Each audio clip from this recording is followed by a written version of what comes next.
अस्सलाम वालेकुम। आज मैं आपको लेंसोफेराजोल के मुतालिक बताता हूँ जो पीपीआई यानी प्रोटॉन पंपिंग इनहिबिटर मेडिसिन है, इसका ताल्लुक है जो मैदा के रिलेटेड जो मसाइल हैं, मैदा में एसिडिटी है यानी तेजाबियत है, जलन है, दर्द है, बोझ, तो इन सारी कंडीशन को कम करने के लिए आप इस मेडिसिन का इस्तेमाल कर सकते हैं। यह मार्केट में मुख्तलिफ ब्रांड नेमों से आते हैं, जैसा लेफ्राजोल इसकी पॉपुलर ब्रांड है। ये 30 मिलीग्राम की स्ट्रेंथ में है। ये मेडिसिन मैदे की जो तेजाबियत है इसको कंट्रोल करने के लिए या इनको कम करने के लिए इस्तेमाल किया जाता है। आज मैं आपको इस लेंसोपेराजोल पर कंप्लीट रिव्यू दूंगा, लेकिन इससे पहले अगर आप हमारे चैनल पर नए हैं तो सबसे पहले इस चैनल को सब्सक्राइब करें।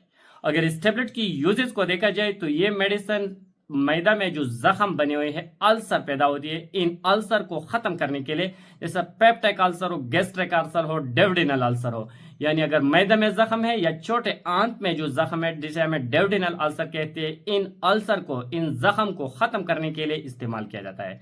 साथ ये मेडिसिन गैस्ट्रोएसोफेजियल रिफ्लक्स में दिया जाता है। ये एक ऐसा कंडीशन होता है कि जो पेट है इसमें पड़े हुए खाना वापस मुंह की तरफ आती है, खुराक की जो नाली है इसमें वापस आती है, जिससे मतले की कैफियत पैदा होती है।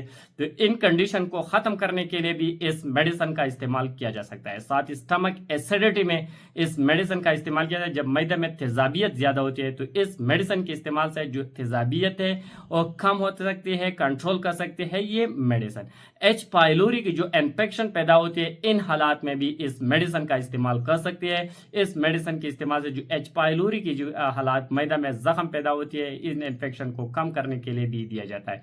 साथ ही मैदा में जो गैस होती है, बदहजमी होती है, इनडाइजेशन होती है, इन मसाला के हल के लिए भी इस मेडिसिन का इस्तेमाल कर सकते हैं। ये मेडिसिन अगर आप दूसरे पेनकिलर इस्तेमाल किया, एनसेड इस्तेमाल किया या कोई और हैवी एंटीबायोटिक इस्तेमाल किया, इसकी वजह से अगर आपकी मैदा में जख्म बनी है या एसिडिटी की मसाइल पैदा होती है, तो इन कंडीशन को ट्रीटमेंट के लिए भी इस मेडिसिन का इस्तेमाल कर सकते हैं। साथ ये मेडिसिन दूसरे मेडिसिन के साथ कॉम्बिनेशन में दिया जाता है। जैसे एनसेड आपने इस्तेमाल कर रही है या डॉक्टर आपको कोई दूसरे पेनकिलर रिकमेंड किया और इनको वजह से आपकी मैदा खराब हो सकती है, तो इन कंडीशन को, इन हालात को प्रिवेंट करने के लिए, मैदा को खराब होने से बचने के लिए भी इस मेडिसिन का इस्तेमाल कर सकते हैं। इसके इस्तेमाल से जो मैदा की जो प्रोटेक्शन है इसमें इजाफा होती है और मैदा की जो खराबी है वो दूर हो सकती है। साथ ही इस मेडिसिन की थोड़े बहुत साइड इफेक्ट भी हो सकती है। इसके इस्तेमाल से नाजिया और मतले की कैफियत पैदा हो सकती है, स्किन रैशेस काज कर सकते हैं जो लोग हाइपर सेंसिटिव है। साथ ही सर में चक्कर आ सकते हैं, वर्टिगो, डिजीनेस और डायरिया भी पैदा कर सकते हैं। ड्राई माउथ, मुंह को खुश्क करना भी इस मेडिसिन की साइड इफेक्ट में हो सकती है, लेकिन इतने रेयर नहीं है, बाज लोग बहुत कम मकदार में हो सकते हैं।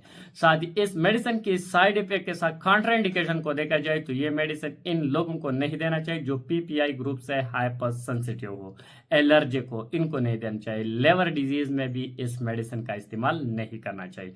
अगर इस मेडिसिन की डोज को देखा जाए तो ये 30 मिलीग्राम की स्ट्रेंथ में मार्केट में अवेलेबल है। एक ही टैबलेट इस्तेमाल करना होगा खाने से आधा घंटा पहले।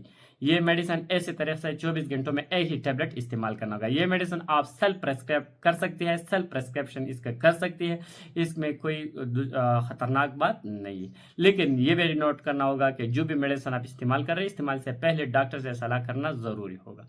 Thank you for watching.